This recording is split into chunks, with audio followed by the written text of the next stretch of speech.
Borneo Organization ditubuhkan dengan tujuan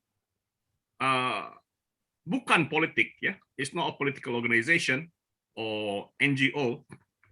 It is a social enterprise. It's a business-focused organization. The main objective of Borneo Organization is to link up all Borneans, be it Sabah, Sarawak, Brunei, Kalimantan, all the 5 provinces in Kalimantan, to get to know each other, to develop relationships, and to connect and develop business relationship as well, cultural relationship. That is the intention.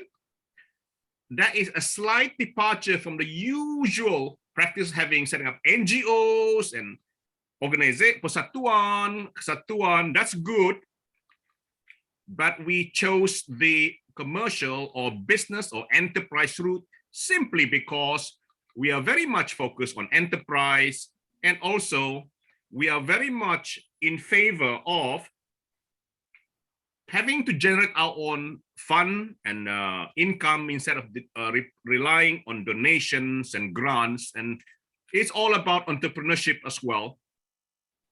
And Borneo Forum is the brand of Borneo Organization. Borneo Organisation Ltd is a registered company in the UK.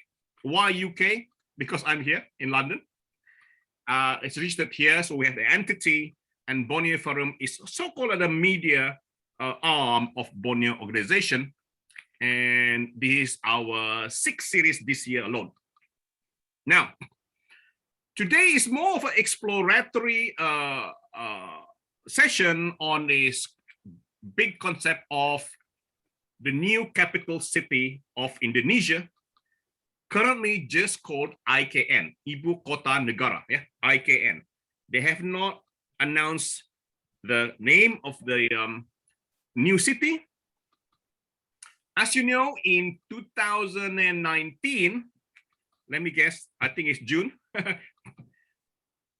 the wonderful president of Indonesia, President Jokowi, announced that he plans to relocate the capital city of Indonesia to Borneo. And eventually, the East Kalimantan or Kaltim, Kalimantan Timur location was chosen. Why is that significant for us? Why did they want to move? Is because simply Jakarta is really, really overloaded. It's just max to capacity. It's also sinking, overpopulated. It's really, really, really suffering from overpopulation. The infrastructure couldn't cope. It's the financial center, the economic center, the political center, the cultural center. So it just couldn't cope. As you know, the whole Java Island is the most populous island on all Indonesia. And this plan to move the capital city is not new, of course. Even the first president of Indonesia planned to move it Pangkalaraya in Kalsel atau Kalimantan Selatan. Yeah. Over the years, it's been looked at several times, and then this time around with the latest president Jokowi, it's going ahead, and they've chosen a location in Kaltim, Kalimantan Timur. For those of you who are not so familiar with the provinces, there used to be 4 provinces in Kalimantan.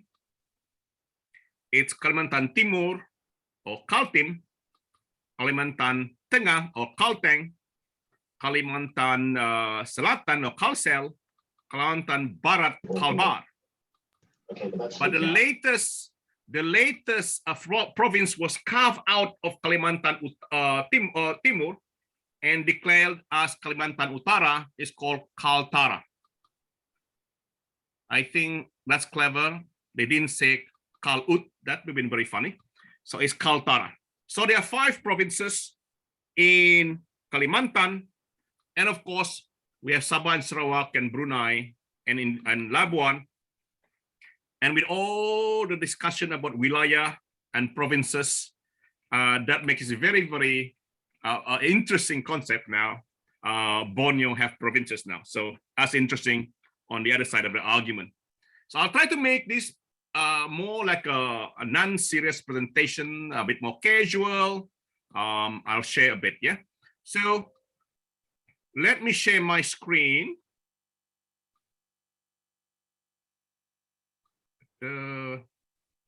Share sound.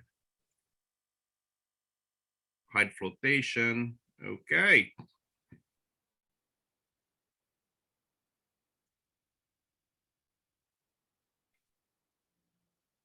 Okay.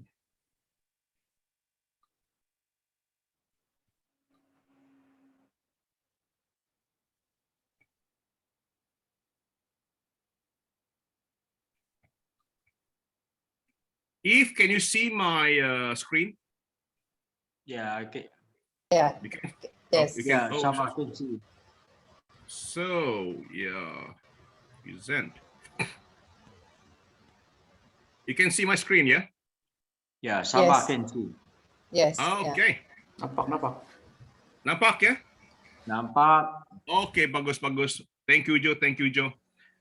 So, Borneo Forum, our title today is Pemindahan dan Pembinaan Ibukota Negara IKN Baru Indonesia di Kalimantan Timur.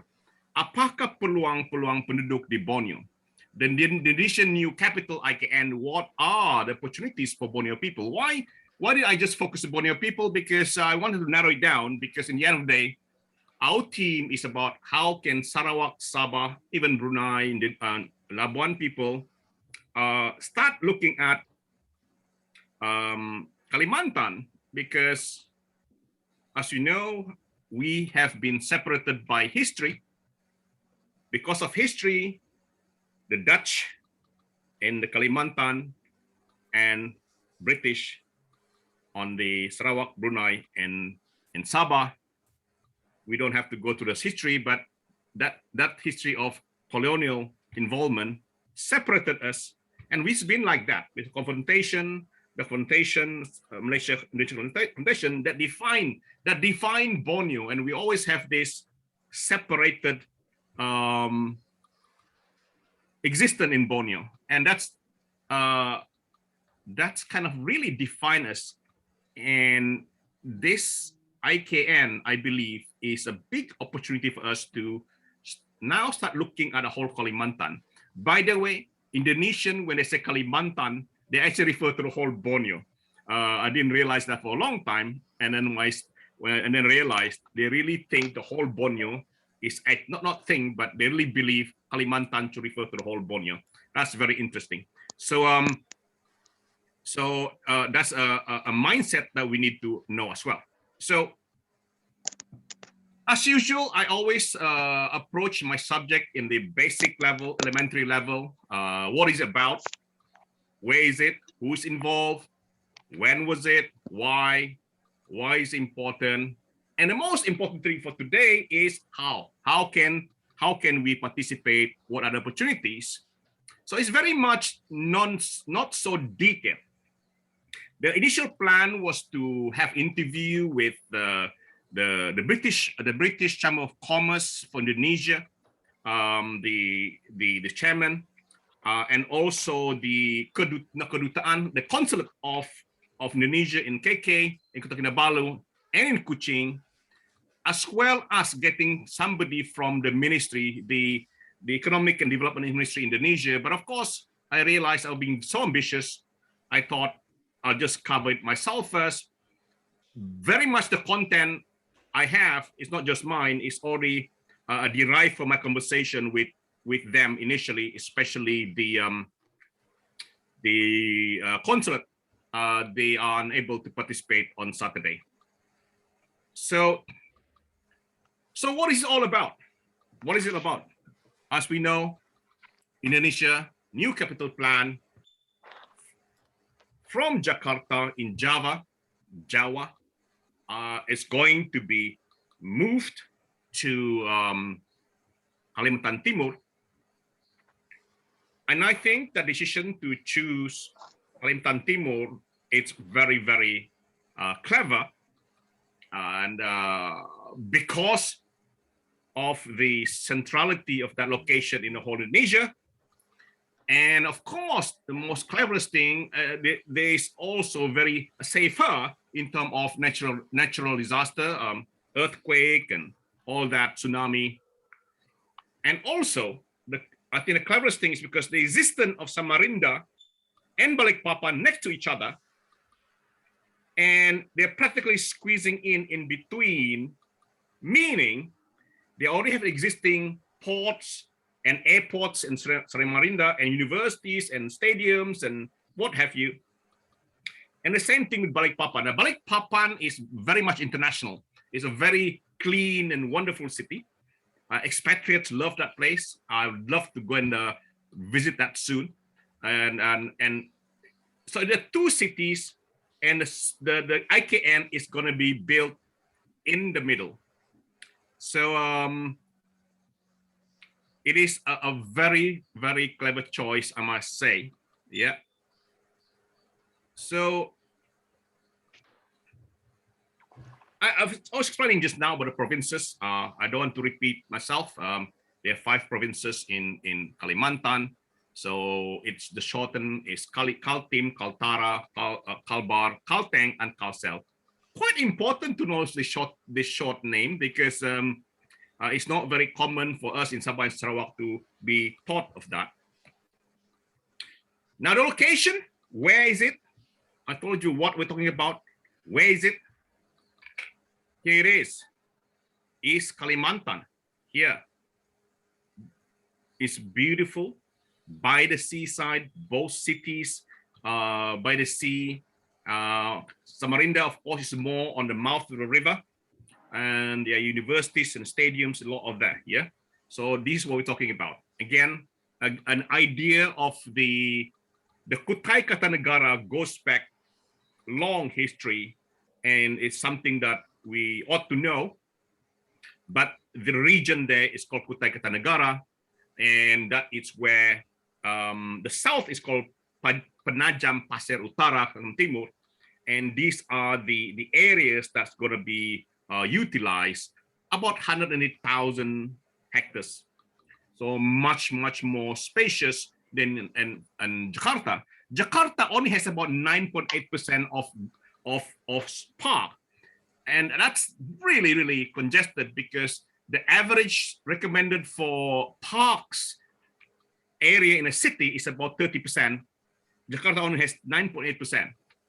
So with the new IKN, that's going to be a much more greener city. I told you about Balikpapan and Samarinda. I love Balikpapan. I think it's a beautiful city. Samarinda is a bit more rough and tumble, but also very nice. But again, they're so near to each other. You can reach them. There are new highways connecting each other. But here, how it was described. Okay, here is Samarinda.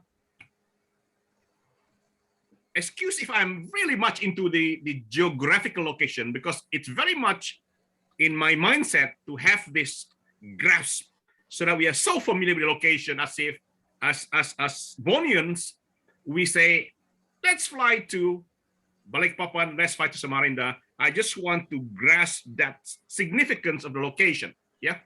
Because up north here, we know Tawau here coming down, there's a proposal for a new highway and entries and all that.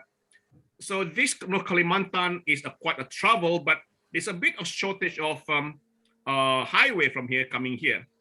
And these are the things that we need to grasp. Now, this is a very good useful analogy which defines the mentality. He said, hello, you're losing your voice. You're losing my voice? Can you hear me? Can. Go ahead.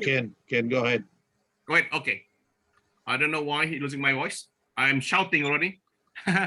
Okay. So this is a very important concept. The IKN, which is going to be built in between these two cities, is going to be the brain, otaknya the IKN. Samarinda up north of it is going to be the heart, and Balikpapan is going to be the muscles. That's actually a very important analogy they use to define their plan going forward. And it's good for us to know, obviously, the governmental departments and ministries going to be in the middle, and that's going to be the brain. Balikpapan is going to be the muscle. What does that mean? I mean, they're going to provide a lot of the financial infrastructure, enabling industries and all that. And that's important for us to define what our plan's going to be if you want to participate in this development. Looking at Balikpapan, I believe a lot of financial infrastructure is going to be in Balikpapan.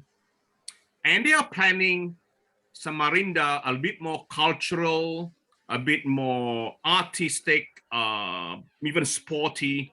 And that's what they have in mind defining going forward. But at the same time, it's a big port in Samarinda. It's the biggest university, Mularawan, in Samarinda. And of course, we have the University of Balikpapan. And it's a big stadium in Balikpapan. Balikpapan, there's a lot more international events, festivals and all that, football. The junior ASEAN football, I think, was held there, and it's a lot more bigger infrastructure in Balikpapan. I see. I'm going deeper into this because we are talking about how can Sabah Sarawak participate, and that's where I'm zooming in. Now, of course, who are the personalities, and obviously the great. I said the great because I'm tongue-in-cheek. They have a wonderful president called Jokowi Widodo. I think he's a wonderful president. We could dream of having him. He announced the whole project in 2019. Very important. Who else? This guy is important. Suharto Mono Arfa. Very good to research him. Very, very smart guy. Jadilah masyarakat yang matang. He is the head of the economic planning, Bapenas, the PPN.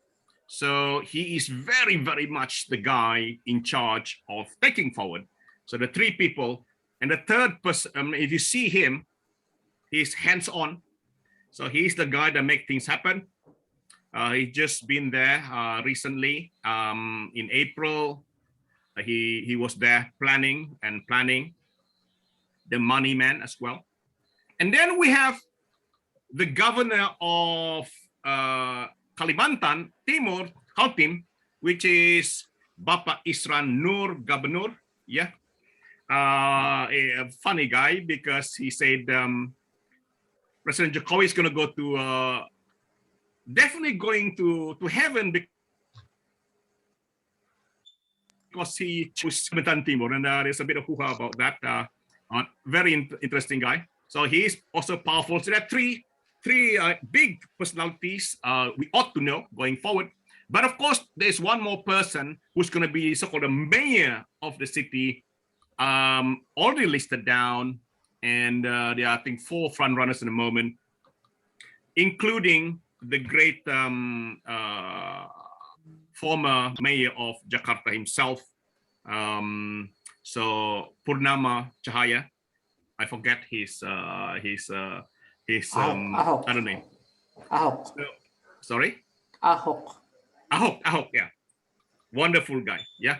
He and Jokowi are very similar in character of integrity. So there you go, the 3 personalities that we ought to know going forward. Sorry about this blurring. This is the winning design, so to speak. Roughly, the quality is not good. Sorry about that. A rough idea. The whole concept is about city forest, yeah, Rimba, Nusa Rimba. the city is going to be very much very green, and that's going to be very exciting. I think it's going to be one of the most beautiful cities in the world if they execute it well, and that's very exciting for us in Sabah and Sarawak, obviously. In comparison, the cost of building this city is about 34 billion. Compare that with Putrajaya was 8 billion, and Brazil was 8 billion, and Kazakhstan, Astana was 9 billion. But of course, things has to move forward, and it's a much bigger project, a much bigger country, biggest Islamic country in the world. So obviously, it's going to cost a bit more. Whereas in Putrajaya, it was most like a administrative center in Putrajaya. This, they are building a whole city between the two cities. So comparatively, it is a huge big project. And bear in mind that the volume of funds that is needed, there is going to come a large portion come from private sector, another portion from public. UAE or the UAE, United Arab Emirates, is involved. The Japanese SoftBank, Mr. Matatoshi Son is involved. Tony Blair and all raising funds from London. I am also working in London to bring in capital to this city. So this is a design of the proposed palace based on the Garuda. A bit controversial, said it's too campy, but I think I quite like it. It defines Indonesia. That is the palace for the president. It's going to be huge. I think it's going to be iconic. It's like the Eiffel Tower of Paris. I think they should be brave and just go ahead with it instead of there's a lot of saying it's too camp and it's too. But I think they should go ahead with it, and because it'll be very so unique, so different, so significant. It's going to be the postcard for the city. I'm excited about this city because this is going to be a lifetime opportunity for us, not just now. It's going to be for children. It's going to be developing over the years. So I'm very excited with this. Of course, pandemic happened, and then 2020 last year is postponed. We're supposed to start last year, and then again postponed again a little bit, 2022. But then they quickly re-announced saying, no, we're going ahead. And the argument is that we are going to use the IKN as the engine of a revival of the recovery or revival of the economy of Indonesia. We're going to use that to stimulate the revival of the economy post-pandemic. And I think that's a clever move. That's, I think, how it should be. And I think they're going to go ahead. The delay a little bit, I think, is not a bad thing, because that allows more rethinking of certain things that was done a bit too quickly. But they could always start with just a small section, especially the presidential palace, and then start moving some of the governmental offices or departments in 2023. It was planned 2022, 23 now. So obviously, on the pandemic alone, they have spent more than 33 billion. So a lot of the funds have been spent on the COVID prevention, and that's just everywhere, all the world, which is a bit unfortunate for this project. But it is what it is, and I'm pretty sure with this magnitude of this project, a lot of private investors would like to come in. And the question then is, how do we in Sabah, in Sarawak, Brunei, how do we participate? The how now? How? I'm not going into too details on the legalistic legal aspect because I've interviewed a consulting company, big consulting company worldwide, on how to set up businesses in Indonesia. I've got all that all the provision of the law, but I don't think I should go too deep. I've already spoken for almost 30 minutes, so I'll leave that for another time.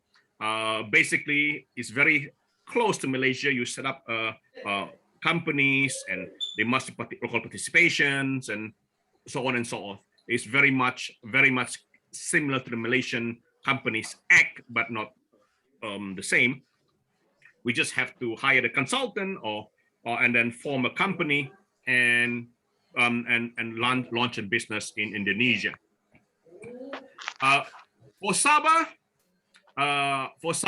thank you, Alan, for for Sabah, we have a consulate in KK, very active. Okay, so we can deal with them. I was supposed to come and visit and speak here, but again, another time. And that's our connection. If you're in Sabah, we can anything to deal with, either it's visa, what have you. We have a consulate in KK. Just go to the website. Consulate KK is there. They are very active. And then in Kuching, of course, they have a consulate in Kuching. That's where your port of call, if you want to have any clarification on travels and all that. And that's the good thing. We do have the consulates in Sabah and Sarawak, and I'm sure in Brunei as well. And then, of course, the whole Borneo Highway project is being planned to connect to Kalimantan. If you see here, thank you, Alan, for highlighting this. Just in March, the 600 million road to connect Tawau and Kalimantan, Indonesia, was signed with our Minister of Work and our CM behind there. So this is significant because there is a gap between Tawau and Kalimantan Timur in terms of road connection. So that's going to be exciting. And in terms of flight routes, air connection, Air Asia is very limited at the moment. This is not the latest. Okay, Alan, can you mute the person?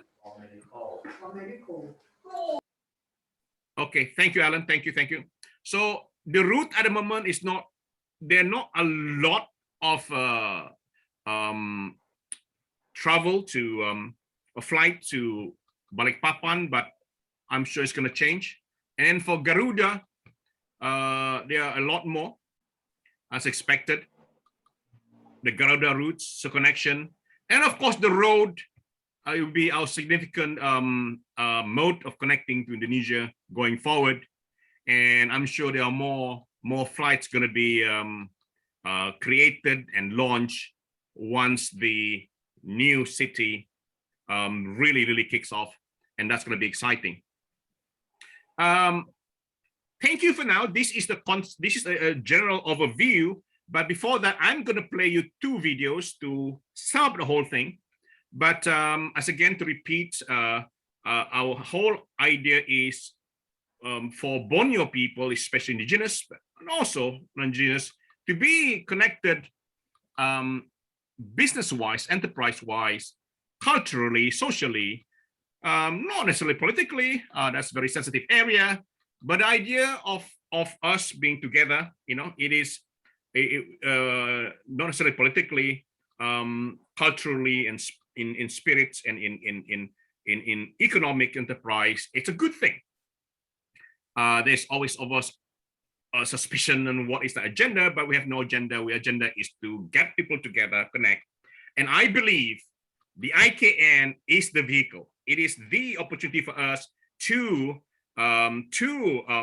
make this vision a reality. We can use that as a unifying project for us going forward.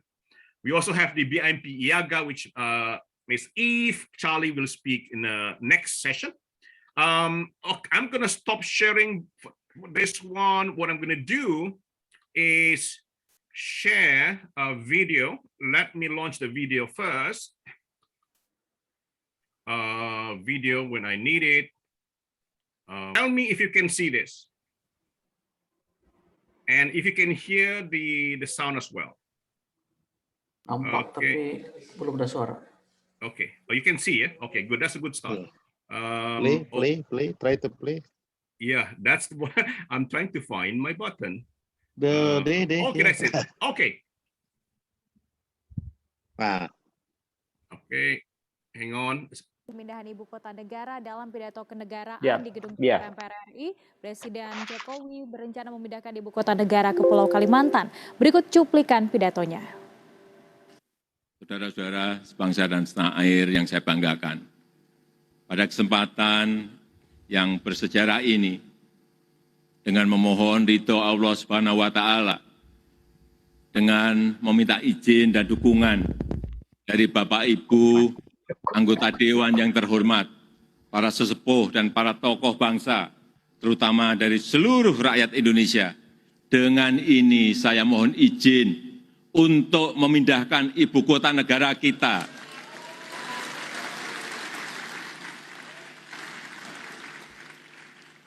ke Pulau Kalimantan.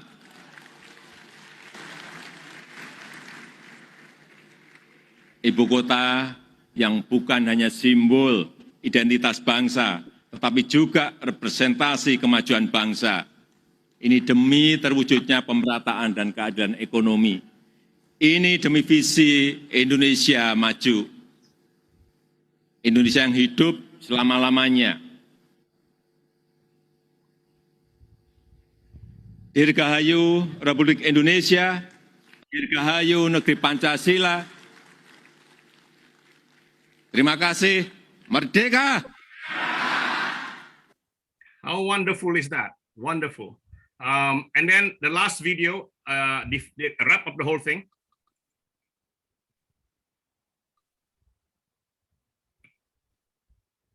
Ibu kota negara baru akan berlokasi di Kalimantan Timur.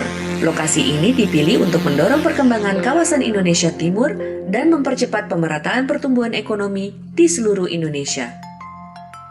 Kalimantan Timur adalah salah satu provinsi yang bersifat heterogen.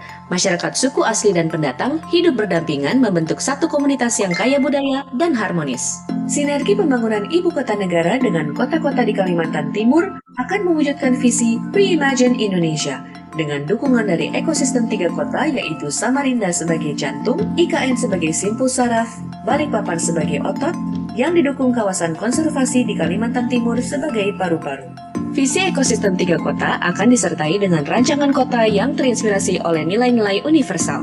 Ekosistem hijau dan berkelanjutan, a livable city, yang dibangun berdasarkan kearifan lokal.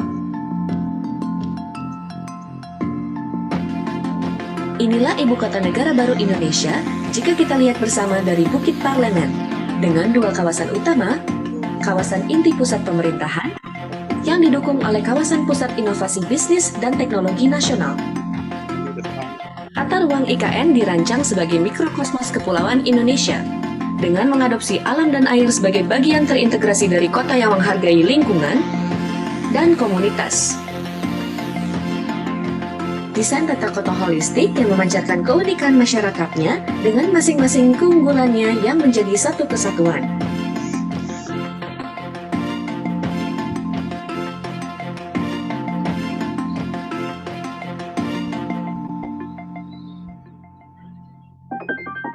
IKN adalah perpaduan konsep hunian dengan alam. Pancasila Mangrove Eco Park akan terletak di tengah kota. Aspirasi KPI IKN terbagi dalam 8 tema utama yang terinspirasi secara universal dan terintegrasi secara lokal. Mari kita simak 3 contoh KPI khusus yang akan mendorong IKN menjadi kota kelas dunia. IKN akan menjadi kota pertama di dunia yang masyarakatnya dapat menjangkau fasilitas umum dan simpul transportasi dalam 10 menit. IKN didesain untuk mengutamakan pejalan kaki. Bayangkan sebuah kota yang penduduknya dapat beraktivitas dan bergerak di daerah seluas 200 hektar tanpa membutuhkan kendaraan.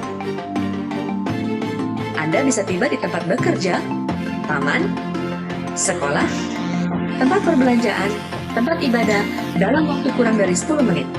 Selain itu, Anda juga hanya membutuhkan kurang dari 10 menit untuk ke stasiun kereta maupun ke perhentian bus terdekat.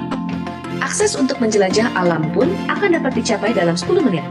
Selain itu, IKN juga didesain untuk menjadi kota di dalam kawasan hutan yang dikelilingi oleh 75% lingkungan alami terbuka. Sistem perkotaan IKN yang ringkas dan efisien dibangun dengan menerapkan strategi kota spons. Masyarakat dapat menjangkau ruang terbuka hijau hanya dengan berjalan kaki berkat kota yang berlokasi dalam kawasan hutan dengan 100% penggantian wilayah hijau. Target untuk membangun kota di kawasan hutan juga akan mewujudkan lingkungan yang hijau, asri, dan alami untuk penduduk IKN. KPI ketiga mendorong IKN untuk menjadi salah satu kota layak huni terbaik di dunia. Masyarakat akan tergerak untuk menjadi penduduk IKN dan tinggal di kota yang dapat menjadi naungan hijauan asri bagi keluarga. IKN akan menerapkan strategi ekonomi yang terpadu dan terintegrasi dalam rencana pembangunan kota. Strategi pembangunan IKN akan mewujudkan kota yang berkarakter dinamis dengan kawasan-kawasan berfungsi mandiri untuk menunjang kehidupan masyarakat IKN yang beragam dan memenuhi kebutuhan masing-masing individu. Ibu kota negara yang terinspirasi nilai-nilai universal tersebut akan menjadi pusat ekonomi baru untuk Indonesia, menjadikannya kota dunia yang meningkatkan integrasi ekonomi dalam negeri dan memperkuat peran serta Indonesia dalam rantai nilai internasional. Ibu kota negara baru memiliki aspirasi sebagai penggerak ekonomi baru Indonesia dengan visi PDB senilai 180 miliar USD melalui ekonomi berbasis nilai tambah dan produktivitas tinggi yang dihuni oleh 2 juta penduduk. Superhub akan mengintegrasikan ekonomi Indonesia menjadi ekonomi yang strategis, inovatif, dan tangguh dengan pengembangan 6 klaster ekonomi utama dan 2 klaster pendukung untuk mendorong reimajinasi ekonomi Indonesia. IKN Superhub akan mendorong pertumbuhan ekonomi di seluruh Indonesia dengan penguatan rantai nilai domestik dan akselerasi pembangunan infrastruktur. Contohnya, klaster farmasi akan melibatkan berbagai rantai nilai antara Kalimantan Timur, Jawa, dan wilayah lain di Indonesia.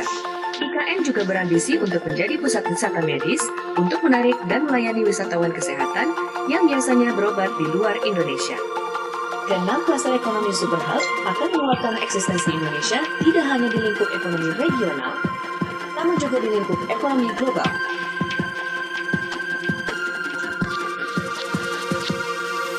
Klaster ekonomi dirancang untuk membentuk sinergi antara industri yang akan memperkuat penciptaan nilai secara keseluruhan.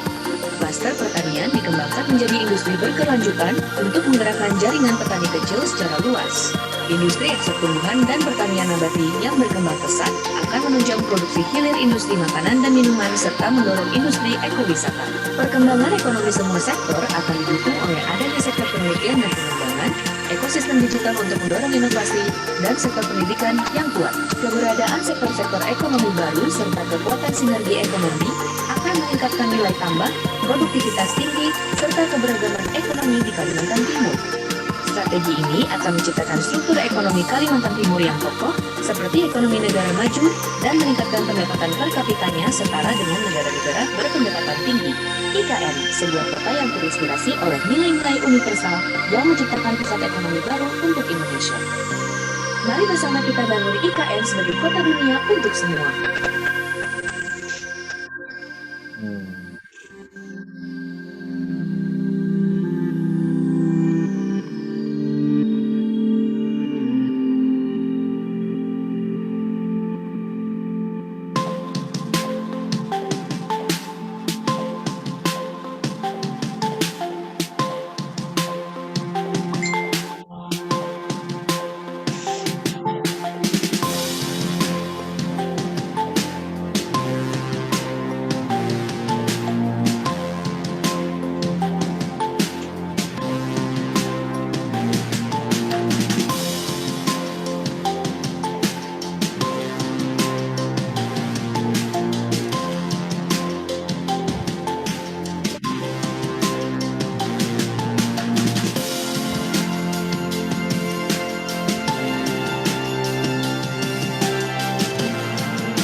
Okay, wonderful, wasn't it? Did you all see that?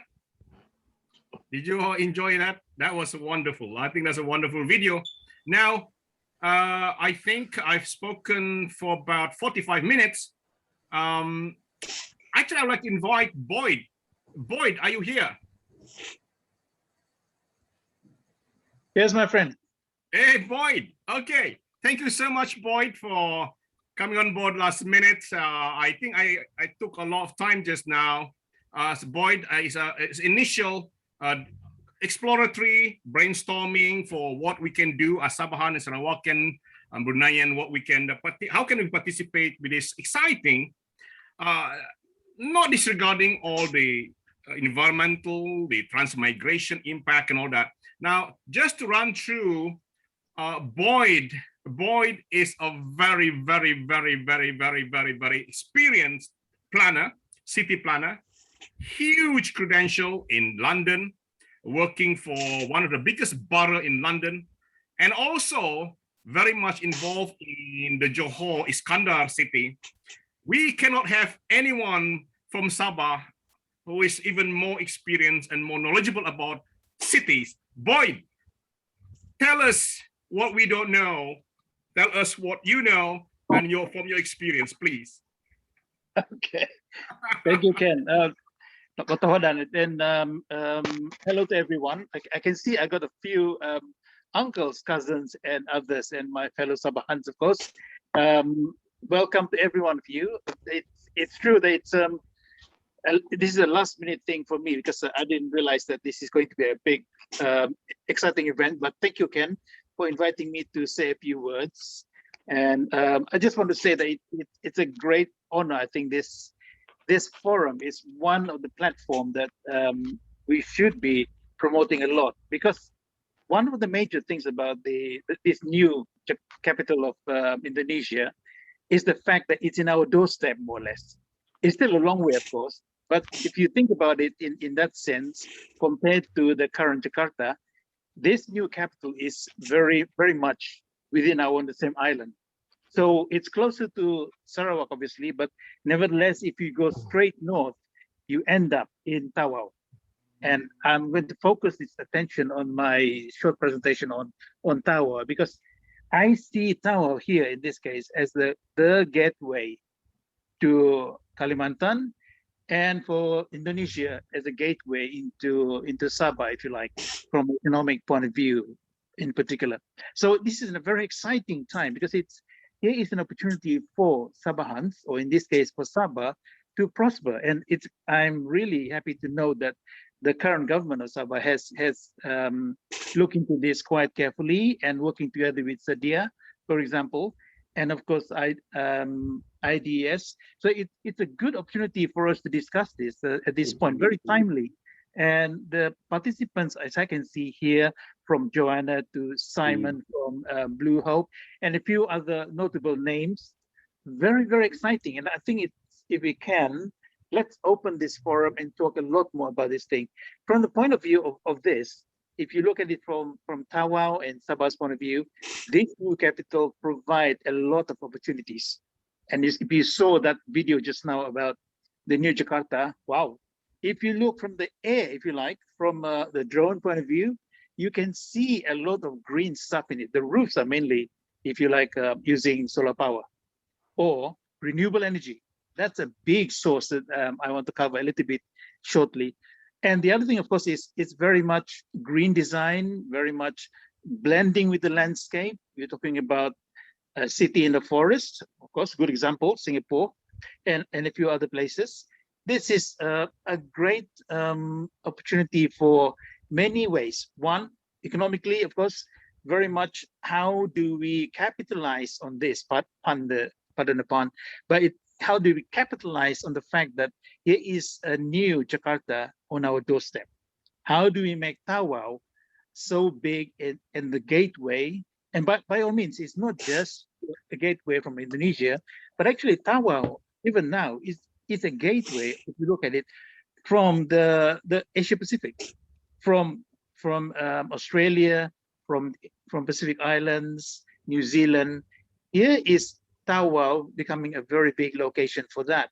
And of course, not only that, this is the Coral Triangle. There's another opportunity there, if you like, from a tourism point of view. But it's also about looking after our resources and how to protect and make it even better.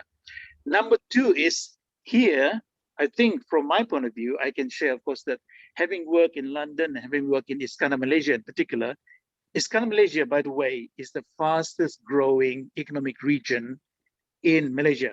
The first one, of course, but now that it's already nearly 15 years of age as it was since it started, and I was involved from the very beginning, there's a transformation in Johor where I am at the moment because of what's happening in Iskandar Malaysia. And if you look at it, if you think about it, it's not in a million years that you can have in Iskandar Malaysia places like or entities like Marlborough College, which is from the UK.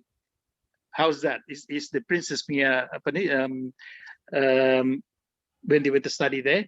A lot of opportunities can go from there, which we as Sabahans, and I'm sure looking at the list of accolades here from Alan to Simon, Richard to Uncle Lawrence and others, wow, here is an opportunity for us to go and make a big deal, if you like, invest, and of course, take the opportunities that this new Jakarta capital can muster for us. And here is our opportunity. If you look at the map behind Ken here, it's not that far away.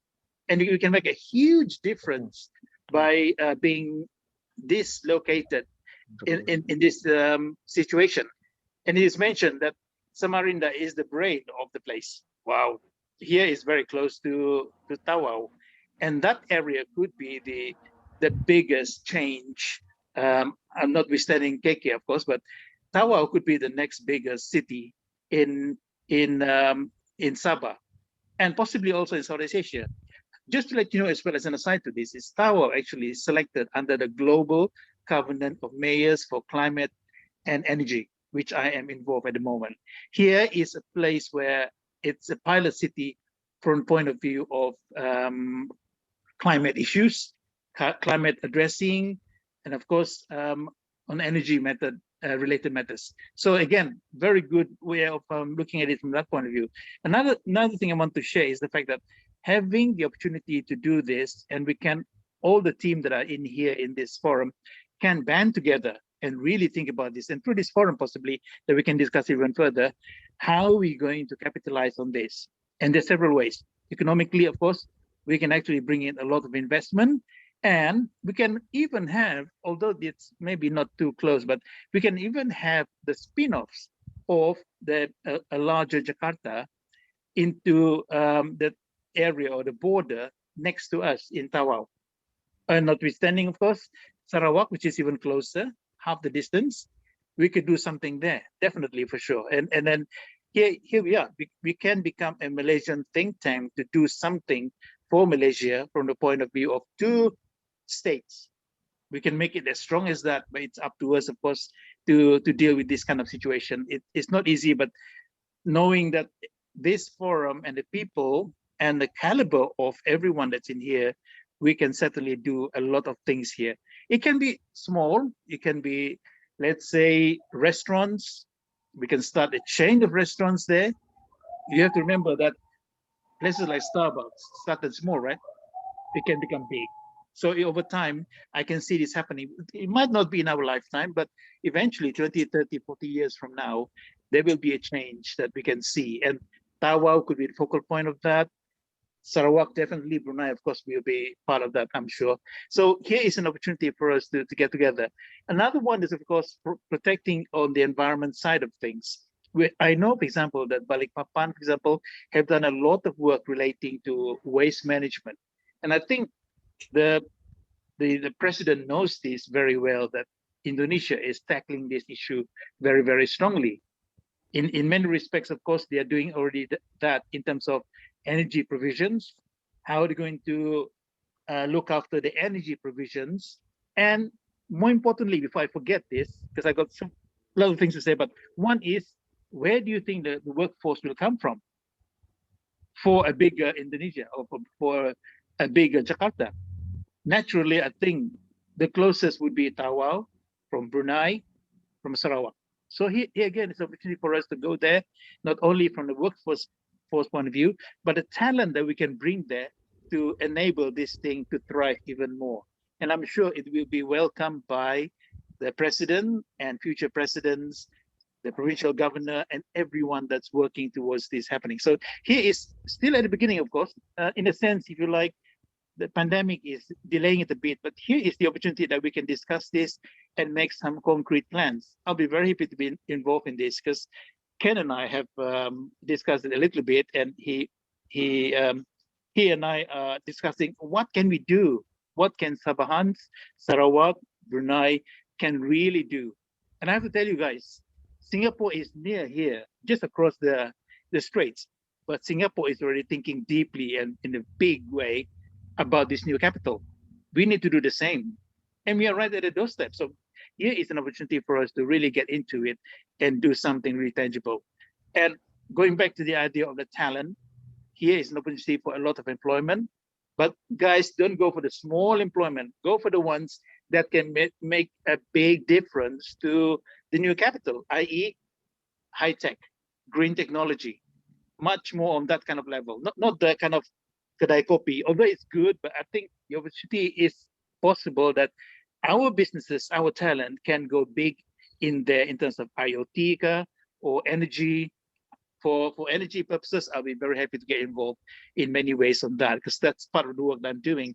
And by the way, I'm not only working in this part of the world, I'm also working on a kind of Asia level. So I'm sure they're already looking at this part of the world, in our corner of the world, how they can benefit and take advantage, if you like, in a nice way, of this new capital. So this is my initial thoughts, Ken and Alan and team. I really am excited about this new idea, because here is very close to us, and I would very much like Tawau to be one of the gateways for going into this part of Indonesia. It's almost starting from scratch, but there is already a lot of good things happening there, and Tawau is already poised for that, in my view, to take advantage of this new direction. It could be fast highway. So if you can, the products from Sabah can go to Kalimantan. And it's not only just the capital, but if you think about it, it's not going to be an isolated capital, right? It's going to be opening up by road, by air, that was shown earlier, and a lot more things that can happen. So let's take advantage of that in many ways. And these are my opinions so far. Let's discuss it further. I'm sure there's a lot of very wonderful minds here that can really share what we need to do. So thank you, Ken, for the opportunity. And I want to listen. Thank you, Boyd. Oh my goodness. If you just appreciate this gentleman, he is the most experienced person in Sabah in terms of this mega project, in planning in London, in Borough of Newark. He's been in the UK for many years, and then big project like Iskandar, worldwide international personality. Just Google him, read his bio. I read his bio. I said, oh my goodness, we have a treasure, what I call national treasure in our midst. So really appreciate your contribution, Boyd. Thank you so much. Sorry for the short notice. I was flying here and there while texting you. I do apologize. But now I open the session. I know we are already an hour in, but that's okay. We used to do 2.5 hours anyway. And I'll invite Eve, who is also very much involved in the BMP IAGA at various levels, and share her thoughts and her involvement in BMP IAGA. How can BMP IAGA set up infrastructure, work with this together, and how can we ride on these two vehicles? We have the BMP IAGA, we have the IKN, and it's always been right at the start. I've always been talking about these two vehicles. The BMP IAGA is existing agreements that we could write. And we have the IKN project, and we have the Pan Borneo, these three things, and of course the Pan Kalimantan train. So Eve, please share your experience and your thoughts. All right, thank you, Ken, for the invitation. Can you hear me, right? Yeah, in fact, I have planned to have the BIM Niaga Business Forum for the next session, which I'm going to host it on the 31st of July. So just in time when Ken hosting this forum, I'm talking about IKN, and then I will follow through with the BIM Niaga Business Forum, because I feel that is timely for BIM Niaga Business Council to talk about the opportunities in terms of business during the dedicated forum session by the end of this month. And talking about the growth of economic in this area, the IAGA, the East Asian Growth Area, is is really far when you want to compare with the IMTGT, which is the Indonesia, Malaysia, and from Malaysia and Thailand growth area, which has all the 3 capital city of the countries.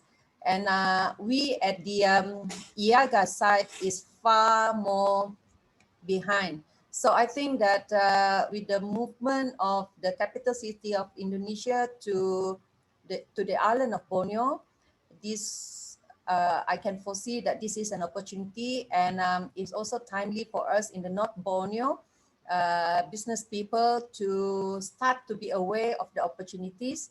And I think that Borneo Forum, when we are talking about this IKN topic,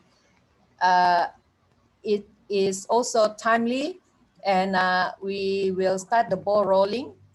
And the next session will talk on BIM IAGA. So I think that most of the talking points will be discussed further at the end of this month. And I would like to invite all of you to come over to join us for the next forum.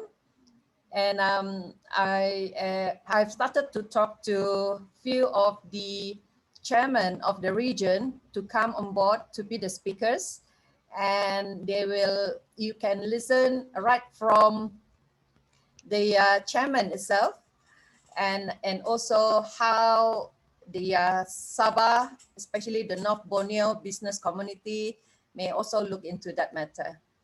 So I think it's better to meet during the next session on the BIM IAGA side.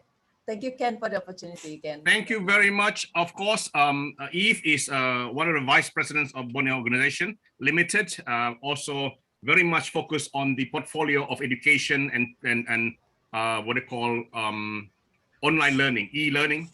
I'd like to invite Alan. He is very much focused on sustainable development. That's his area of interest and specialty, to say a few words.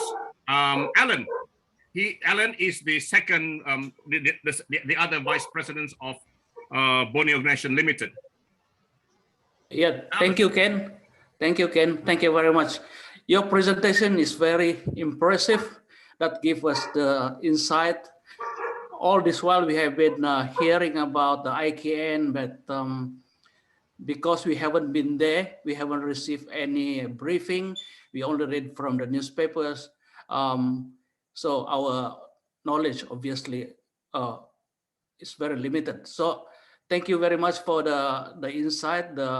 It gives us the ideas, and is complemented by our Tampinai Boyd with his expertise in developing Iskandar.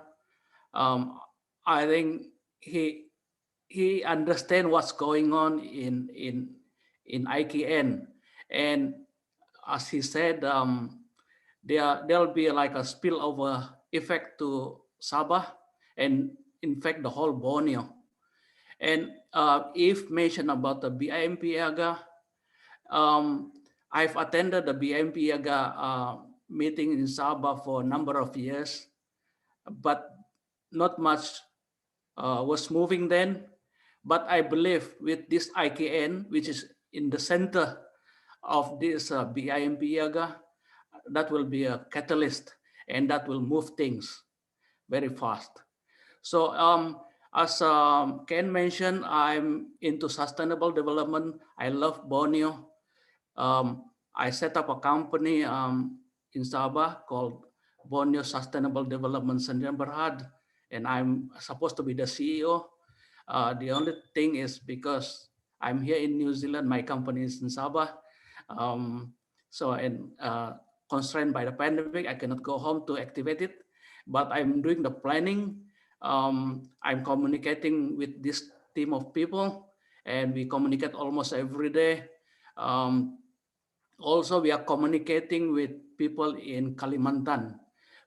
We are taking this opportunity to network, and this is one of the objective of this forum, that is to network with like-minded people in all the provinces. Okay, so my concern is the sustainable development. Our rivers doesn't know the boundaries. Kita punya sungai Pagalan, Padas, semua mengalir di mana-mana, you know. Our Babyutan also doesn't know the boundary. They cross. And our temperature, the so-called climate change, doesn't know the boundary, the political boundary. So whatever is happening in IKN will feel the heat, rightly or wrongly. Whether it will impact us positively or negatively, we'll get all those things. So I'm concerned about the rivers. I'm concerned about the forest. I'm concerned about basically everything about sustainable development. You name it, the SDG, the 17 SDG goals. I'm concerned about that. But I like to be positive, and I want to contribute. So our next forum, probably in October or November, will be on sustainable Borneo. I'm already planning about that. And another area that I'm looking into is the geopolitical insecurity. At the moment, I'm focusing between about the Sabah claim. But if you read about the Sabah claim, you'll see the geopolitical games around this region, and you will understand that their things are not going the right way, especially in between Sabah and Philippines, Sabah and Sulawesi, and we have been infested with pirates, and then terrorism. So there are a lot of other things that may be a hindrance to our sustainable development of Borneo. So this is another area that I'm looking into. And another area that I'm looking into is the indigenous cultures. I'm already always talking to Atama, the Borneo Dayak Forum. And then next year, the UNESCO, the decade of indigenous language. So that's another area. And I'm also talking to some people here in New Zealand that we are thinking of organizing a Borneo festival in New Zealand, and probably that will link the IKN, the Borneo, and New Zealand and Australia. So life is so exciting. We have no time to be jealous, iri hati dengan siapa-siapa. There are a lot of good things to be done. Let's work together. Let's pull our resources together and strengthen our kita punya kepandaian, kepintaran. We make good for the sake of Borneo. Thank you. Thank you, Alan. Very, very timely and appropriate for you to interject there because of your passion and obviously expertise in the sustainable development, which is very much, I'm sure, Boyd's area as well. But it's good to have that balance view on this instead of just being a so-called a very capitalistic approach, but we are also a caring capitalist. I fully believe in enterprise, but a caring enterprise. I'd like to invite Richard, our other vice presidents, who are very much into food. Now, the way to a person's heart, as they say, is through their food. And Borneo is such a nation, an island full of potential in terms of food. Just like Boyd said earlier, we could have our own chain of Starbucks or whatever it is. There's so many. Oh my gosh. We developed a channel in YouTube, mainly playlist at the moment, youtube.com/Borneo Food. And if you go there, it had a collection of all the videos, mainly a playlist, which what I call Borneo Forum, and Richard and I also slowly developing. So Richard, could you say a few words on what your take on this potential in terms of your knowledge in the food sector, especially in hospitality, please? You're muted. You're muted. Unmute yourself. Let me unmute you. Let me. Okay. Can you? Okay. Thank you, Ken. Thank you for this opportunity, and welcome everyone to Borneo Forum. For those who's never been with us, I really appreciate this topic, and welcome Boyd. Thank you for speaking at this forum. This is great to have such a knowledgeable person to join us today. Yeah, my take on this IKN on the food side is great, because one way to distribute food is through land. And where are we? We are the same landmass as IKN, Sabah. We just have to load our semi with food and distribute it to IKN, and that's gonna be our biggest consumer. Why? Because through land is cheaper. The cost of gas is cheaper versus through air or sea from other countries. So who's gonna get the business? Of course, the people who are on the same landmass. We can provide food that's lower in cost because there's no airplane flight, or air flight, and it's faster because through sea it might take longer and costly from other countries to provide food to IKN. So we can provide lower costs in food and faster distribution. So meaning more business for Sabah or Sarawak or Brunei. So Borneo will prosper through this move by Indonesia. But anyway, that's my take on that. Thank you again for everyone for letting me talk, and welcome again to everyone for joining our Borneo Forum this time. Thank you.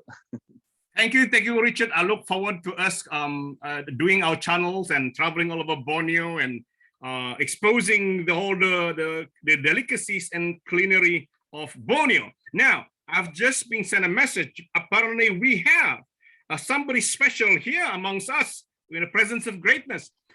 His name is Mr. Simon Christopher, who is with Blue Hope Sabah. And we have to invite him to speak and give his take on this topic. Simon, are you here? Hi, Ken. Thank you so much. Yes. Oh my gosh. Oh my gosh.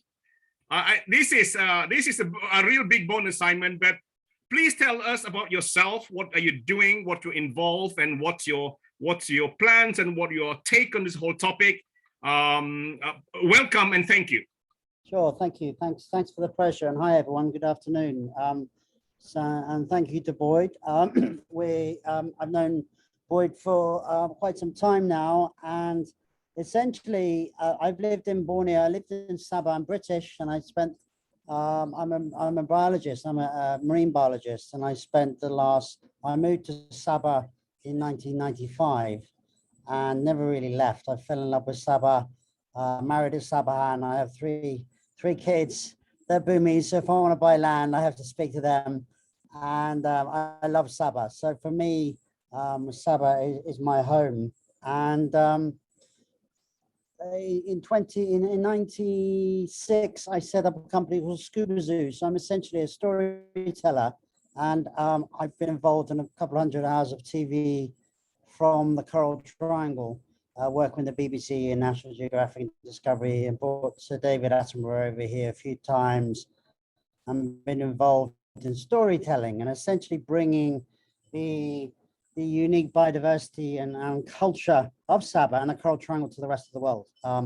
And so within the last 2 decades, we've gone through a shift from analog to digital. And so essentially, it's all about telling stories online. And this is, if you're a storyteller or you want to bring stories to the world, this is the dream time, because you can actually tell stories, press a button, and can reach tens, if not hundreds of millions of people very quickly if you have that network. So I love Sabah, and the thing that brought me to Sabah was the incredible biodiversity, which of course is not, it is the whole island of Borneo, the magical mystery of Borneo, third biggest island on the planet. And it's Sabah is part of the Coral Triangle, which is 6 countries, which is of course Indonesia, Malaysia, Philippines, Timor-Leste, Solomons, and Papua New Guinea.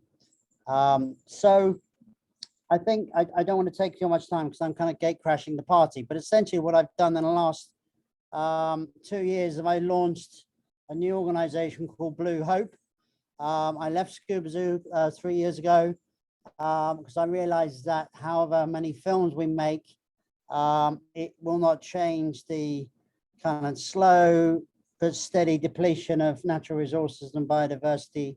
We've lost the rhino in the process of losing the dugong and many of the other sacred creatures. And so I felt that I kind of needed to have a rethink and reassess how I could help and actually make real tangible difference on the ground. And essentially, Blue Hope is embracing the opportunity for Sabahans, because Sabah has more biodiversity still. Some of it is gone, but it still has more biodiversity than a lot of ASEAN and in fact the rest of the world. And that biodiversity represents value. And so Blue Hope is essentially about bringing that, reassessing that value and bringing that valuable value, making it tangible to the communities and to the people of Sabah. And one of the ways of doing that is through plastic. We're tackling plastic pollution head on. And the good news is that within the last few years, technologies have come to the fore where we can actually recycle plastic and create waste to energy, so green technologies.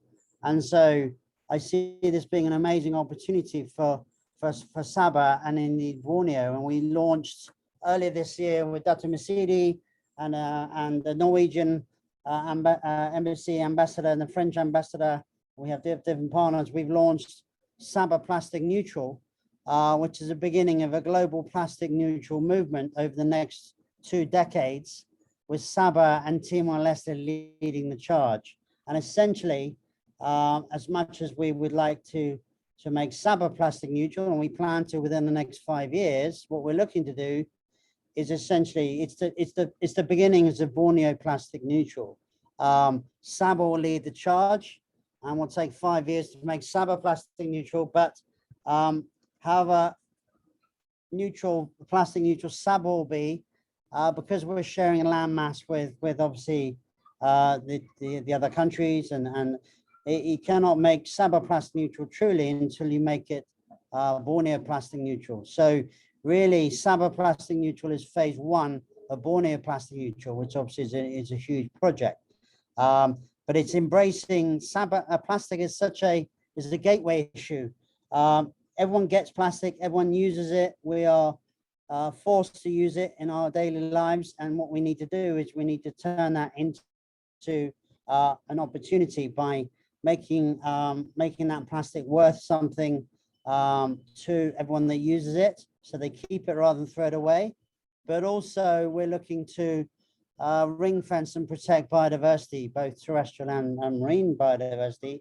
And so it becomes one story because you're one island and it needs to be approached in that, in a scientific perspective, you need to protect the whole island. So again, I'm very much keen to talk with you, Alan, and talk more about sustainability. It's all about sustainable Sabah, sustainable Borneo, and looking forward to getting to know you all, work out how we can kind of amplify and expand Sabah plastic neutral to Borneo plastic neutral. So that's all I'm going to say for now. But Blue Hope, you can see more online. Blue is blue without the E, so BLUHOPE.org. And looking forward to sharing more with you over the coming months. Thanks so much for the opportunity again. Okay, thank you, Simon. I will keep in touch. Stay around. Yeah. Okay. Thanks, Alan. That is such a bonus. Definitely you're not crashing. We really appreciate that because I'm full on excited about the buildings, and here you are bringing me down and of course I realize, but being reminded that we all should care for our environment. That's our priority in Borneo Organization as well. Now, thank you for that. His website, BLU without an E. What's that? Blue. Okay. Yeah. So go. Yeah. So go there, find and connect. That's the whole point of this. We are developing a database of people, and we then connect this network. Now, we've been talking for around more than 1.5 hour, but usually we usually go for 2 hours, even 2.5 hours last time. Is there anybody else now? I like to open, if you all feel, vice presidents, who do you think that ought to be invited? Is Joanna up to speak? She's such a prominent, obviously, leader, a servant leader in Sabah. If she would like to give her take on this whole IKN, which her Untuk portfolio, I believe, as I've said last time, cultural events is a powerful vehicle again for us to connect Borneans. Events and cultural events, festivals, these are really wonderful stuff that we can connect the Borneo people, and also an enabler for businesses, because all these organizations, they already have a structure in place. They all have their committees, their committees, and they have their presidents, and all these, we have to connect them and step them up into a enterprise mode, a caring enterprise, but and also an environmentally caring enterprise, using all these NGOs and association, kesatuan and cultural association. Joanna Kitingan, are you there? Can we hear from you? Oh, has she left? It looks like she left, yeah? Okay, it looks like JJJ. Oh, I see, she left. Okay, that's okay. Now, is there anyone else you would like to invite? Alan, Eve, Boyd is raising his hands up. Who is it? Boyd. Okay, Boyd. Okay. Yeah. Let's.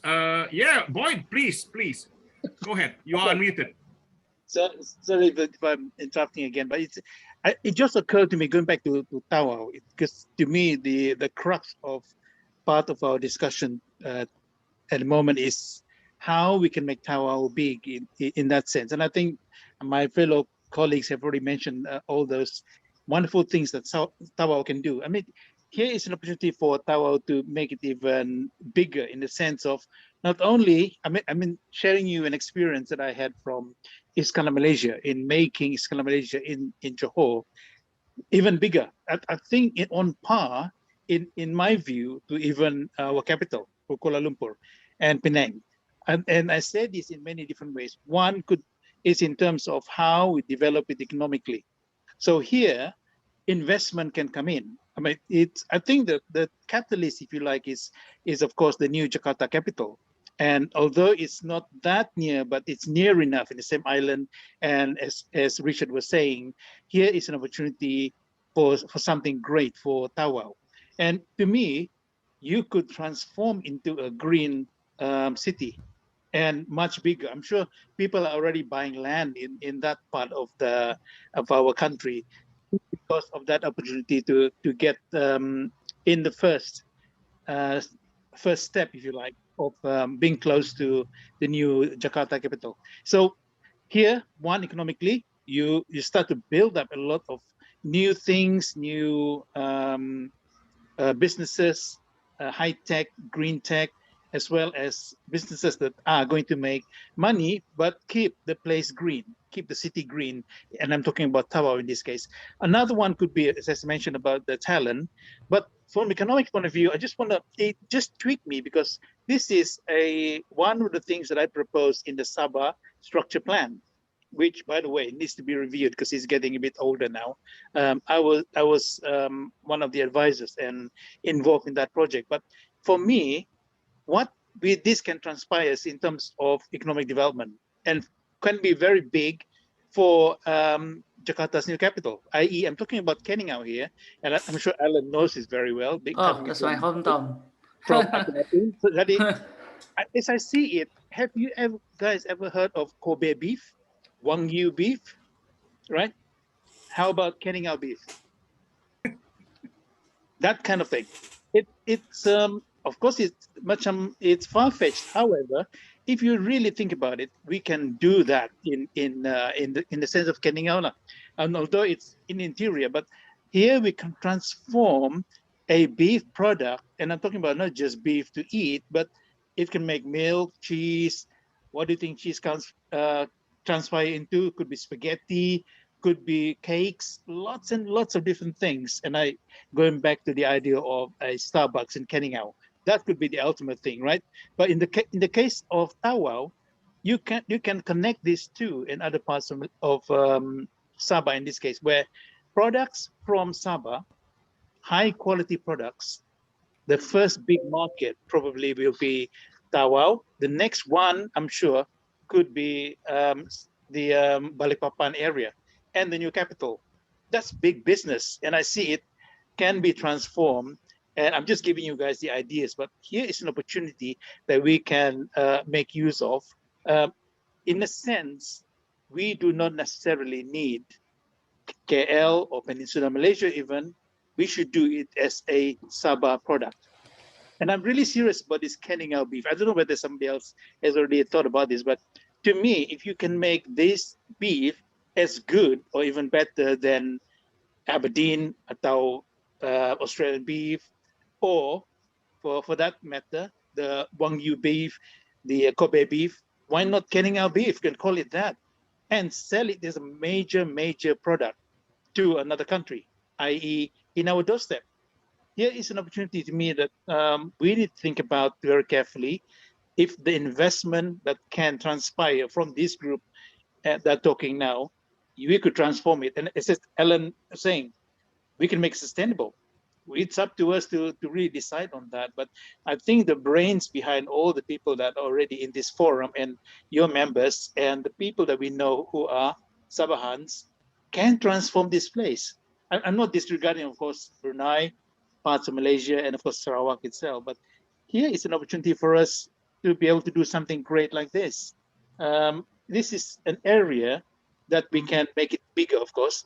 And when Charlie talked about the Bimiyaga, here is a big market, huge market. And it's, from then on, then you move around, obviously, throughout the world. But we have to start small, but at the same time, it has to be sustainable. It has to be top-notch, and make things happen. But we need to sit down, talk about it. And the next stage, of course, is how do we plan for this to happen? In the Keningau beef idea and Keningau as a transformed location for economic development in Sabah, it's already in the Sabah structure plan. And we need to make that even better.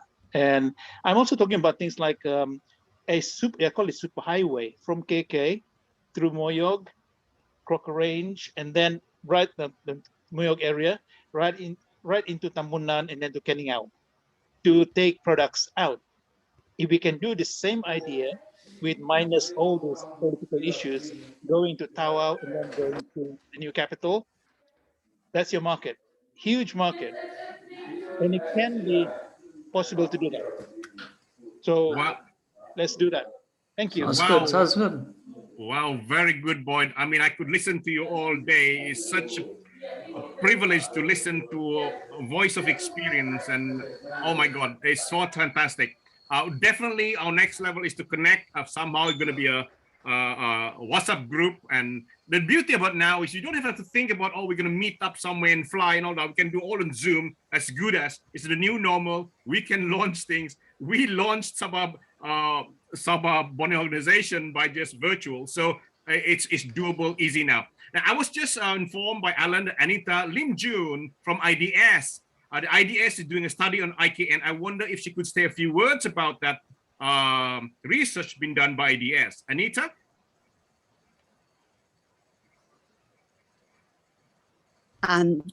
Yeah. Hello, Anita. IDS. Sorry to... Can you hear me? Yes, we can hear you. We can hear you. Maybe you can show your... Not so prepared. It's okay. No, yeah, IDS actually. You all can hear me? Okay, yes. Sure. Go ahead. Yeah, IDS has been appointed by UPenn to conduct this study to see actually the impact of the relocation of this capital city of Indonesia to Kalimantan. Actually, we are still in the early stage. We already submitted our inception report to UPenn. So whatever actually the outcome from it, we will update in our next forum. Yep.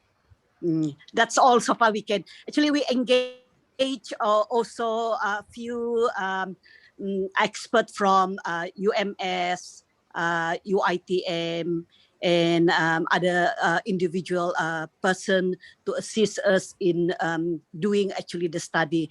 And of course, we will look into the impact on economic impact, security, and also on the regional development planning. Okay, I want to take this opportunity to ask Boyd, since Boyd has a very a broad experience in this on this regional planning.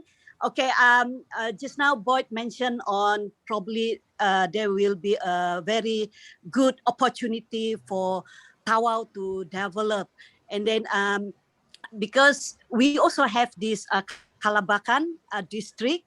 So what do you, in your opinion, Boyd, whether we need to develop Tawau or Kalabakan? As far as I know, Kalabakan was upgraded into a full district in 2019, and then there's a proposal to develop a border town somewhere between this Simanggaris, somewhere in Serudung, and located in Kalabakan. Yeah, the government already, like more or less identified the area somewhere in Serudung. Is it Serudung will be like a border town to be developed, or the border town should be located in Tawau? I ask this question to Boyd. Okay, thanks, Anita. I do know that you and a friend of mine, this Tariq, is also involved in that study. In my view, I think eventually it's not necessary to build a new town, if you like, from that point of view. Although it's two things. One is, I think the infrastructure needs to be planned well. Number two, in terms of the buildings and the location of those buildings, of course, important. But to me, this is personal view, by the way, but I don't think it's necessary to build a new town just to cater for this new influx, if you like, of going into the new capital, or in reverse. It's more the fact that Tawau is already there. It's further back, but I think it's as important to build Tawau because it's already a city on its own right. So we need to capitalize on that and make it big from that point of view, and to cater for this new influx. Because if I was a businessman, I will not necessarily go to Kalabakan, let's say. I would prefer to be in Tawau because the activities, the people, the infrastructure is already in place, and possibly, if you like, it's probably a lot cheaper from a economic point of view or budget point of view, because you don't need to rebuild things just for the sake of that. To me, eventually, if the impact of the new capital is going to expand, which most likely it will be, the first instance that's going to expand is this part of the world, i.e. to another country, obviously, and Tawau will expand on that basis. The Tawau, from that point of view, and the impact of the new capital will probably expand even further, right up to Kunaf Lahadatu. And because of this change over time, of course, we are talking about 10, 20 years, but it could be something like 20 to 30 years. Iskandar Malaysia, by the way, has only really been developing 10 years. And there's a lot of major changes here, so much so that Singapore is now looking for land in this part of the world to expand. Only 10 years. The OECD mentioned Iskandar Malaysia as the fastest growing economic region globally. This is how fast it is, and they recognize that. And to me, Tawau could be the same, and we can couple it with Kalabakan, of course, but it is the same region anyway. So in my view, not necessary to build a new town or a new area because of so many reasons. That's going to be costly. You will need a lot of things. Of course, if you think about it, of course, you will have labor, employment purposes. But to me, not necessary, in my view, to do that. It's rather that you expand, make Tawau function to cater for this new capital. That's my point of view, by the way. I don't know whether it's shared by others, but that's how I feel. Thank you. Boyd, thank you so much for that input. Okay, I think probably I've discussed actually your input about developing Tawau instead of creating another new township somewhere in Kalabakan. And just to let you know, Tariq is also part of the team in this study. Yeah. So it's good to get the opinion from Tariq, because Tariq is quite very knowledgeable, very experienced guy. And his background is actually, I think, similar background like you. Okay, thanks. Yes, he's a town planner. We work together on the structure plan for Sabah. Structure plan 2020. 2033, sorry. But I think we need to revamp that because of new changes happening. More importantly, of course, I think this is an aside, obviously, Ken, and I indulge your time on this. Please do. The Sabah structure plan needs to be revamped and looked at from the point of view of looking at climate issues first and foremost. And you bring in sustainability, as Alan was saying about the 17 SDGs. The Paris Agreement should be brought in, and lots of other things, obviously, which I can talk another time. But mainly, let's drop the idea of population increase to make a plan. We should really look at what we have at the moment, what resources that we need to keep in terms of natural resources, and how we can realize our energy benefits from the point of view of renewables. And move away from coal, things like that. But that's, again, another topic.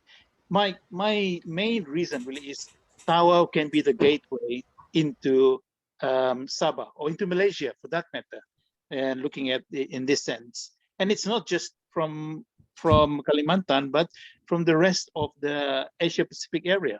That's a big opportunity for us to look into this, and we should do that. Thank you.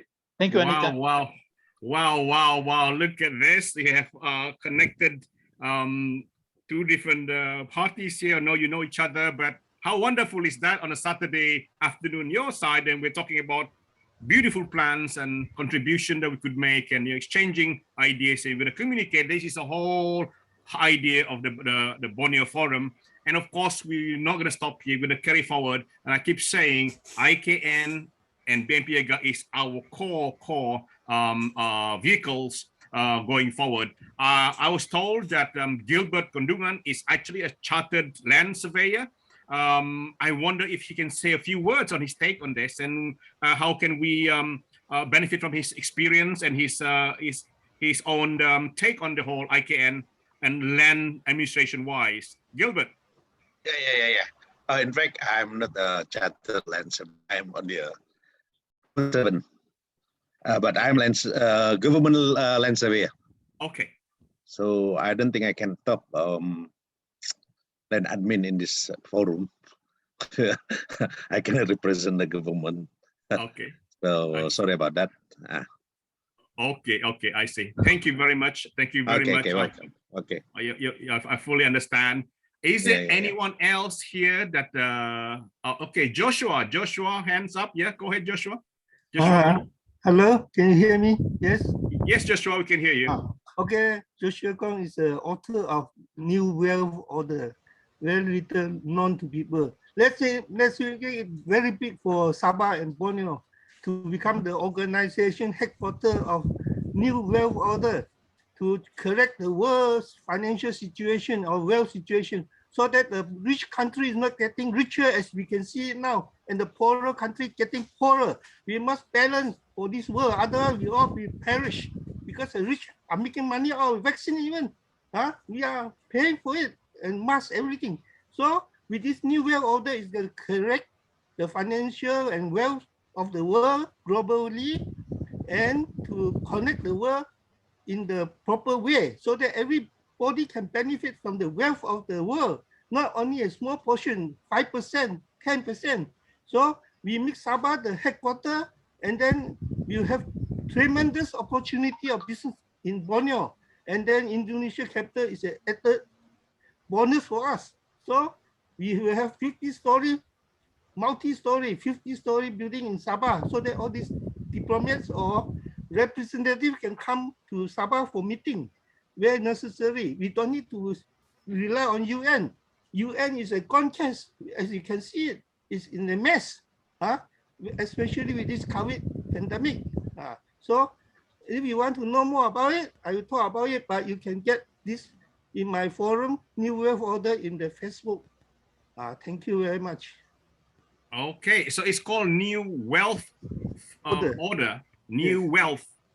Is it? It's in Wealth. the Facebook. I got the forum there. Okay, New Wealth.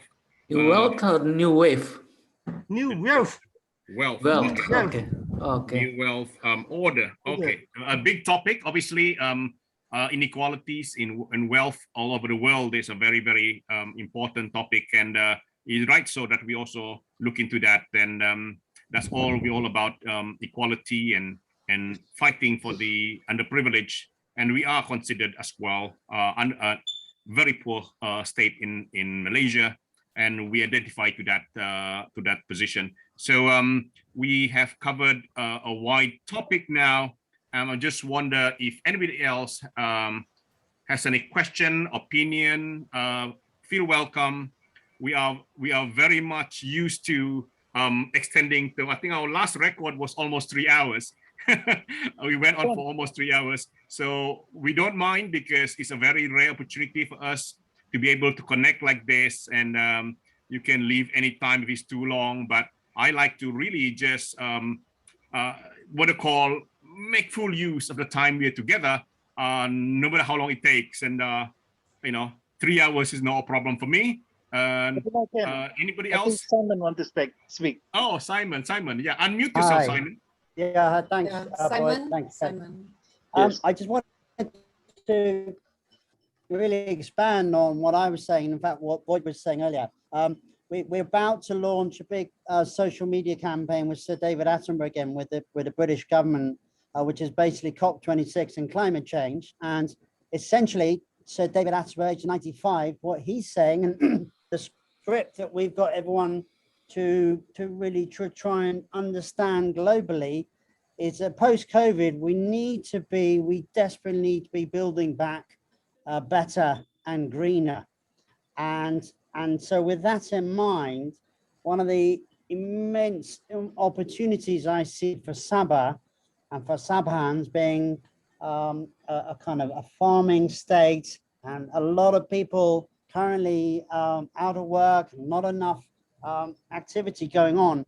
This is the great opportunity now for us to seed fund new environmental packaging, rice, cassava, all the future environmental packaging, replacing plastic and bioplastics.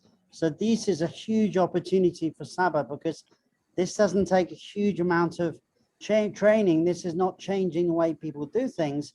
It's just seed funding these new opportunities. So you look at all the environmental packaging companies, there's not a lot, but a lot of them that are sprouting up here in Sabah, you actually talk to them, about 7% of their truly environmental product is what is actually makes up their business. But as the extended producer responsibility programs start coming in and people start buying more sustainably, people get more aware, Sabah has a huge opportunity to create a brand, to be the location, to create this environmental packaging. At the moment, that 10% of the business those people are generating is all products coming from Thailand, from China, from Penang. And the reason why it's more expensive because it has to come from there. If we actually grow it here in Sabah and we start it here in Sabah, we will have that opportunity. So now's the time, 5-6 years before IKN starts, for Sabah to embrace this opportunity. And it's such an amazing opportunity for Sabahans. So that for us is a kind of the end game of Sabah Plastic Neutral is actually Sabah becoming the core driver for Sabah products, not only for Sabah, for the wider Malaysia and ASEAN, but of course the whole of Borneo. And so I see this being an incredible opportunity for Sabah, which is really just amplifying what we're all saying and what Boy was saying, whether it be food, whether it be Starbucks, but in fact, environmental, sustainable products and packaging for the future. Sabah already has this opportunity because we got so much farming land, arable land, such know-how. We've just got to start seeding these new opportunities now, and that'll stand Sabah in very good stead for the future. That's what I wanted to say. Wow, thank you. Such a fantastic contribution. And these are the things that we're not just going to leave this year. Or the vice president is going to work on extracting all this each point and document it and then connect the dots together. We're not just going to leave this as a recording. All the vice presidents and myself are going to work on extracting each one of these suggestions one by one, and then brainstorm it and then connect them and make it happen. Something happen for sure. And that's the thing, the beauty of this Zoom, because it's not costly at all for us to be able to connect like this, as good as live meeting each other. Fantastic. Thank you very much, Simon. Now, we do have Joe Glacius, who is a co-host. He is the pioneer of computer science studies in Sabah, in Malaysia. In fact, I believe he's one of the earliest, if not the earliest graduate of computer science in Sabah, even Malaysia. Joe, give us your take on, or from your point of view as a pioneer in computer science studies, on this whole IKN and what you can contribute, what can we do, be aware of technological wise, IT wise, and so forth. Are you there, Joe? Sorry to surprise you, but Joe, are you there? Okay, I'm trying to unmute. Can you hear me? Yes, I can hear you. Yes, sure. Yeah, right. Okay. Very interesting. Well, wide variety of what we call topics we went through. The only thing on my what we call my hold up is that are we ready? Are we ready to go embark on all this thing? I only want to know what is our current reality at the moment. What are our strengths in terms of the knowledge, the technology, the money, and the commitment that we want to do. So I know it's good. This time is the right moment to collect all this data that all the speakers have actually given insight into what will be going to happen. And I know as an IT, as a technology, what we call origin, there are a lot of prospects that we can actually more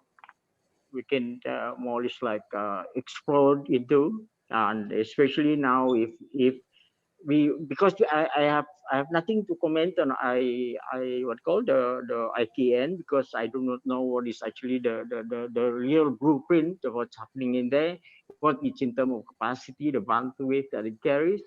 we might be able to prepare so-called virtual reality things that we can do, learning like Eva is doing. We can do a lot of things that we can actually write into it, and then I mean, now IT is, you can do it anyway. You don't have to be in ITN in IKN. But the way I look at it, the way I take at it at the moment is actually we really need to really come up really exactly what Ken, what Budoing was saying, that we need to sit down, correlate or put together the information that we receive as a metadata, and then we take it from there, and then we will do a prioritize of what we want to do. Of course, we can concentrate on the four main topics like sustainability, like Bun Alan is doing. The food industry is good. And of course, we have that entity, the Borneo Forum to work as a machine to move on. And of course, the e-learning, we can come into it. But as I said, really, actually, at the moment, is to me actually is just like shooting M16 in the dark. Don't know what is up front there, what is the policy like in terms of how well are the Indonesian government willing to take us in.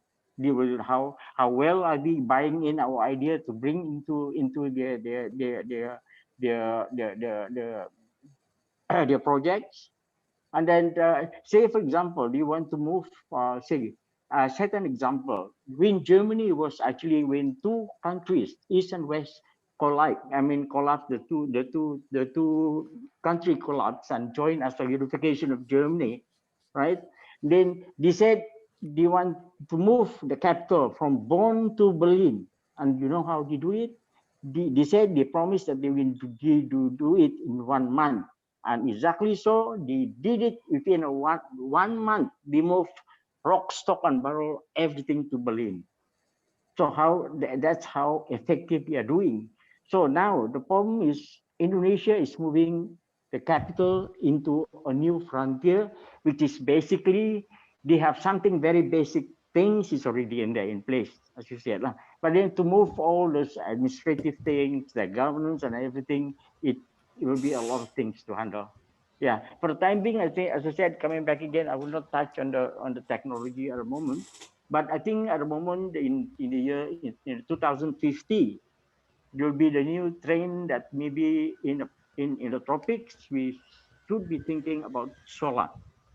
I think every countries in the world, Europe, America, will be down by then, because then everybody, the petrol will go exhaust, and then of course we have to look for an alternative energy, and that is actually the country who lies within the equator will be the best country to go into or solar energy, into energy environment.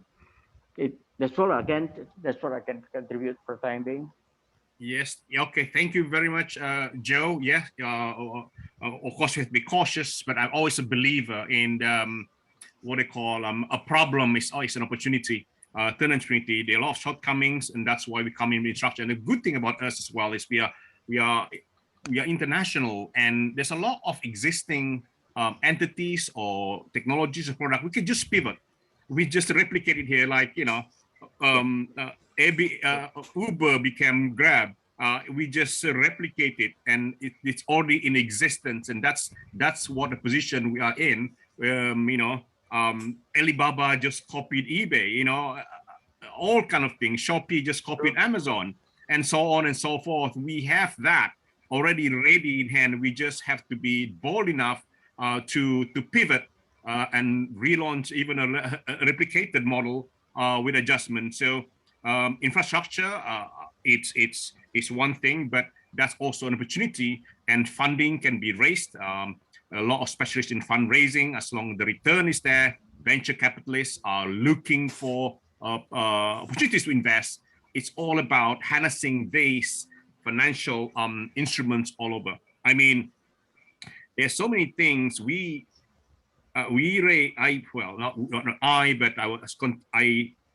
was involved in raising 150 million because to a very, very unlikely route, which is cryptocurrencies.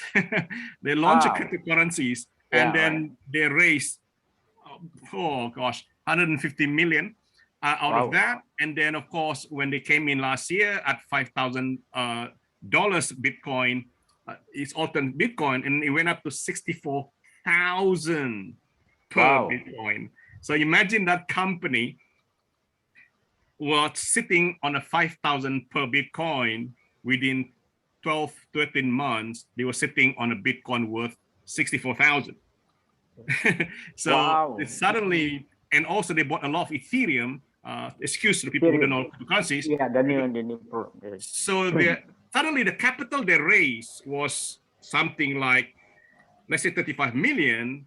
It was increased tremendously by sheer force of Bitcoin and Ethereum.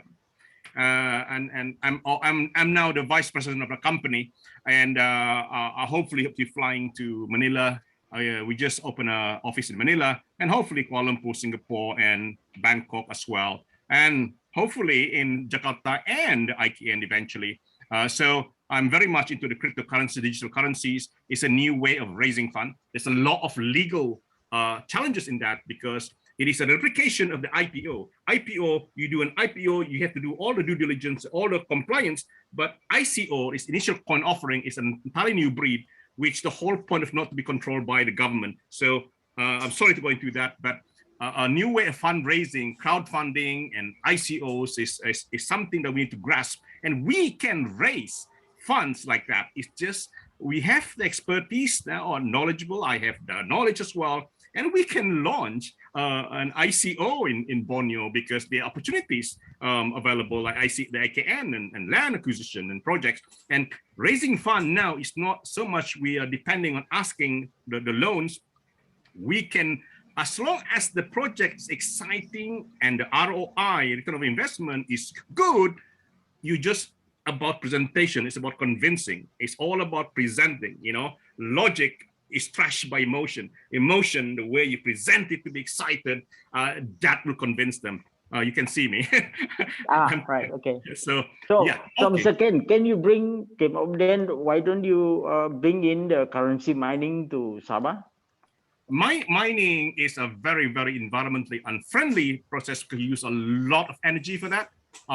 It's something that I'm not dwell in. I very much more into the raising of the fund. I see ICO as the fundraising route instead of and the blockchain technology. But the mining aspect is just created another unnecessary aspect of economy, which utilize a lot of energy resources and very environmentally unfriendly. I'm not passionate about that, but I'm not discounting it. It has its own purpose. But yeah. So yeah, mining is another area which is it has a very negative impact on the environment. Just imagine at one point mining requires a powerful card, like a gaming card. At one point the cards were so cheap, it becomes so expensive. All these miners were buying them by bulk and setting up this mining farm using huge amount of electricity. And then now it's not but profitable, and just dump them. It's such a has a very, very bad effect. A lot of wastage, and purely because you want to mine these invisible digital currencies which you're going to own, and it doesn't really contribute really in the whole positive. But it is what it is. I believe in market forces. Sometimes the thing that is negative can be turned to positive. There may be a certain variation of the mining. It could be a solar powered mining. That's probably possible. But yes, I agree with that.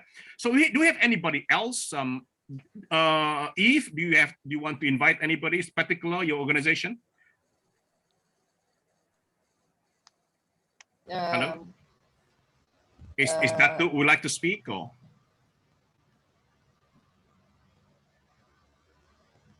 Dr. Lawrence, are you? I know you are big on infrastructure development, Borneo and all that. I wonder if you are able or willing to contribute and share your experience. Dr. It looks he's probably away from his phone or laptop. It's okay. But we have reached almost 2 hours, I think we are. What's your opinion? Anybody else? Raise hand if anybody else is. If there's nothing else, then I think it's good for us to probably conclude it. But what do you think, Vice President? Yeah. Oh, I'm fine. I'm fine. You're fine with it. Okay. Yeah. If we don't have any more contribution, any more comments, we I think wrap it up. And I think you all want to continue with your wonderful weekend. I'm eager to start my weekend. And thank you very much indeed for coming. Thank you so much for spending your time with us. And to Boyd, especially to all my vice presidents for your contribution, and for Boyd especially for short notice and tremendously enlightening us with his huge experience. We got a long journey ahead, Boyd. I'm so excited. We are going to work together. I'm in London. I'm going to fly to there and sit down, plan things, make things happen, and going forward. And also Simon and all the rest. Thank you very much. Thank you very much. Terima kasih Kotohodan. And this recording should be available soon on I'll have to edit it first and let's see. But otherwise, if no one else is eager to speak, we will conclude it. Thank you again. And we'll meet again on the 31st of July. Our none other than the Vice President of Borneo Organisation Ltd, Ms. Eve Charlie, will be speaking on BMP Iaga. Watch out. Now, the place to find us is Facebook group, facebook.com/Borneo Organisation without S, or facebook.com/Borneo Forum, or Borneo facebook.com/Borneo Organisation. So we have 2 pages in one group. That's how you find out. The easiest is, of course, reach out to us on WhatsApp and come back to us. So thank you again. Thank you very much. Thank you, and have a good weekend. Thank you. Thank you, Ken. Bye. Bye. Thank you. Bye. Okay. Bye-bye. Bye-bye.